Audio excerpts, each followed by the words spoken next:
Hello बच्चों। आज हम हिंदी की पुस्तिका भाषा माधुरी का 18वां अध्याय का प्रश्न उत्तर करेंगे। तो शुरू करते हैं। सबसे पहले बच्चों हम इस पाठ के कठिन शब्दों के अर्थ जान लेते हैं, क्योंकि इस पाठ में बहुत सारे शब्द ऐसे हैं जिसका अर्थ आप नहीं समझोगे तो लाइन को आप अच्छी तरह से समझ नहीं पाओगे। तो पहले मैं इस पाठ के कठिन शब्दों के अर्थ बता देती हूँ। तो शुरू करते हैं। पहला है शौक। शौक मीन्स रुचि, माने इंटरेस्ट जिसको कहते हो आप, वो होता है। आय, आय मतलब इनकम, कमाई जिसको बोलते हैं, मंथली इनकम जो होता है उसे कहते हैं। फिर है गति। गति मतलब रफ्तार, मतलब स्पीड जो होता है। फिर सचेत। सचेत मतलब जो बेहोश हो जाता है ना आदमी, जैसे कि बेहोशी में आना या फिर सेंसलेस, वो हो गया। नाड़ी। नाड़ी मतलब नब्ज, जैसे कलाई पे आपको नब्ज जैसे आपका जो है, जब डॉक्टर चेक करते हैं तो आपके जो कलाई पे ऐसे प्रेस करके देखते हैं ना कि हाँ बीट कैसा चल रहा है, मतलब कितना तेज ये है, कलाई में जो है आपका नर्व्स जो है वो कितनी स्पीड से चल रहा है उसको टेस्ट करते हैं।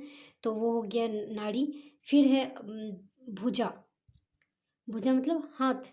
अथक माने बिना थके हुए, अथक प्रयास आप पढ़े होगे चैप्टर में। तो अथक प्रयास का अर्थ होता है बिना थके हुए।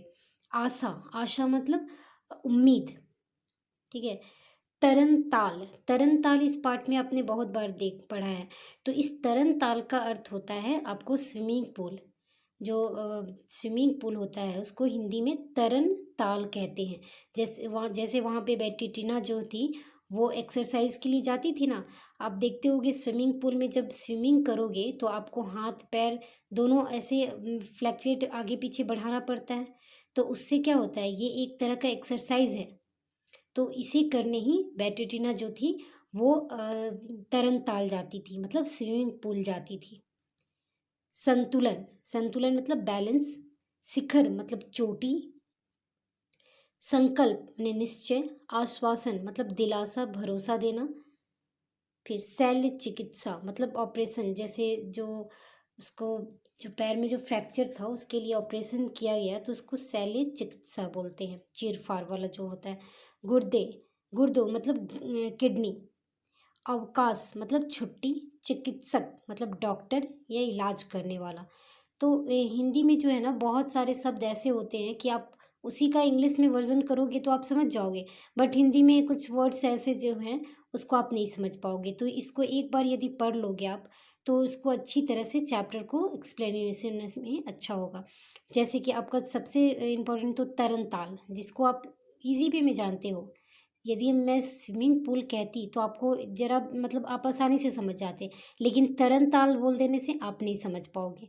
तो इस पाठ के अर्थ को एक बार आप रीड कर लोगे फिर चैप्टर पढ़ोगे। अब इस पाठ के हम प्रश्न उत्तर कर लेते हैं।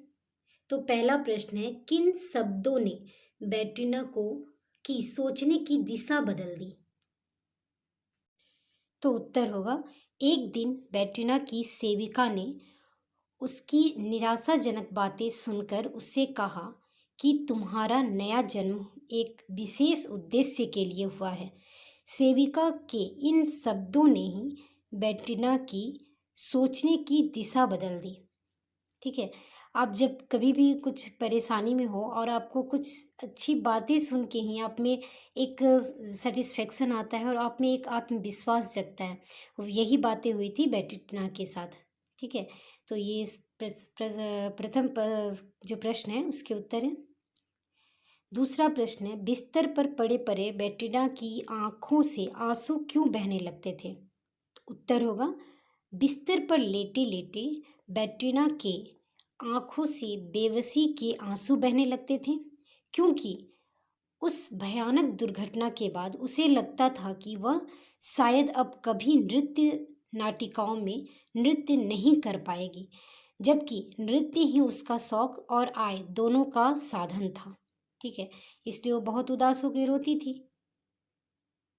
तीसरा प्रश्न है, बैट्रिना सफलता के शिखर पर फिर से किस प्रकार पहुंची। तो बैट्रिना सफलता के शिखर पर फिर से अपनी प्रतिभा और दृढ़ संकल्प से पहुंची। अपने शिक्षक बैरी के द्वारा नृत्य केंद्र जाना शुरू किया। वहां वह संगीत की ताल और लय पर नृत्य का अभ्यास करती थी।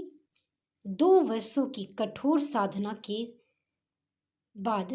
कठोर साधना और प्रयास के बाद वह सफलता के शिखर पर पहुंच गई, जहां वह दुर्घटना से पहले थी।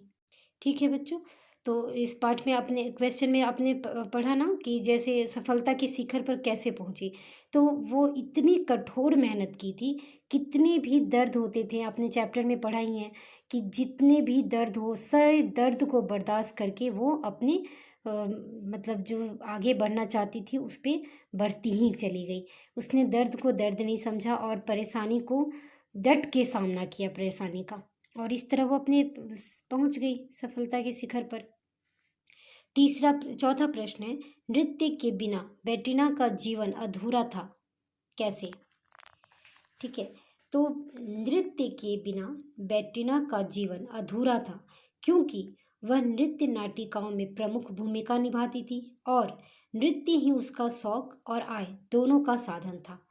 आप सोच सकते हो बच्चों, पाठ में आपने पढ़ा है कि इतनी बड़ी दुर्घटना के बाद, जबकि इतनी बड़ी दुर्घटना के बाद आदमी उठ नहीं सकता है, फिर भी उसका एक तो पहला चीज़ शौक था और दूसरा इनकम का सोर्स, क्योंकि वही उसका इनकम का सोर्स और शौक दोनों ही था और वो दोनों ही उसके हाथ से निकलता जा रहा था।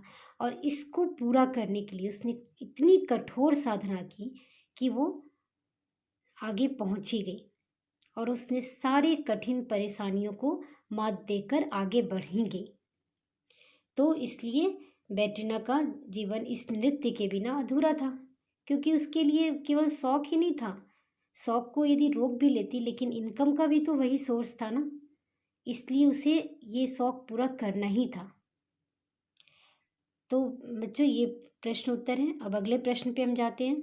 अगला प्रश्न है, उचित उत्तर पर सही का निशान लगाइए। क, बेटिना लगभग कितने मीटर ऊपर उछली? तो आंसर होगा 3 मीटर।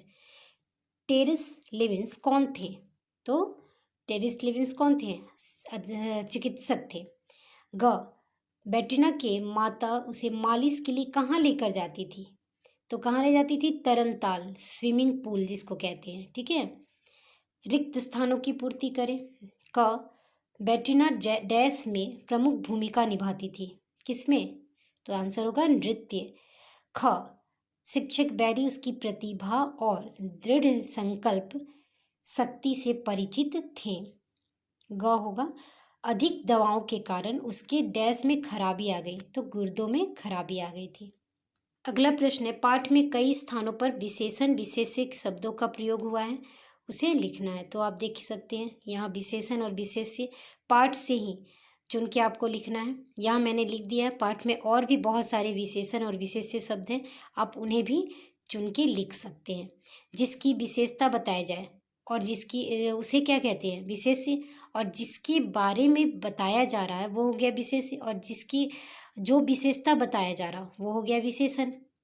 ठीक है, तो यहाँ मैंने लिखा है, आप इस पाठ से पढ़ के और भी लिख सकते हो। अगला है, र का प्रयोग कीजिए और शब्द को दोबारा लिखिए। तो देखिए यहाँ जो शब्द है ना, अधूरे शब्द है, इसमें र का जो है ना वो उच्चारण नहीं लिखा हुआ है, तो आपको उसको लिखना है। जैसे दुर्घटना, सुप्रसिद्ध, इसमें सब में र का प्रयोग हुआ है। ठीक है, अलग अलग रूप में र का प्रयोग है, आप देख सकते हैं। जैसे रेफ, प्र मात्रा दिया गया, ग्र में र की मात्रा, रेफ, ये सारे अलग अलग तरीके से र का प्रयोग हुआ है। अगला प्रश्न है, जीवन मूल्य। यदि हम ठान लें कि किसी भी विकट परिस्थिति में हार नहीं मानेंगे तो मुश्किल को झेलते हुए सफलता प्राप्त कर ही लेंगे। क्या आप इस बात से सहमत हैं? कैसे? तो सिंपल सा है ये, तो आप सोच सकते हो कि यदि किसी भी तरह की परेशानी है और यदि आप सोच सोच कर उसके बारे में उदास रहोगे या रोते रहोगे तो क्या कभी इसमें सफलता पा सकते हो? कभी भी नहीं।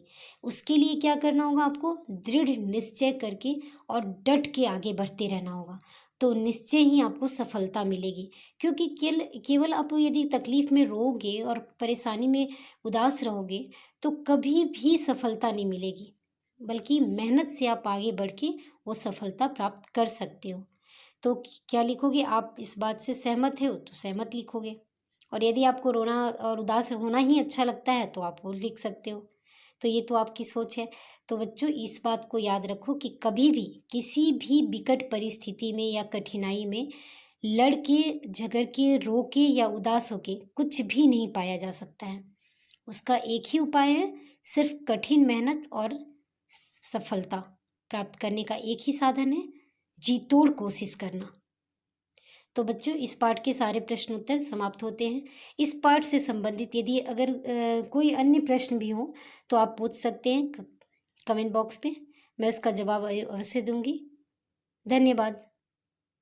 वीडियो को लाइक, शेयर और सब्सक्राइब जरूर करें।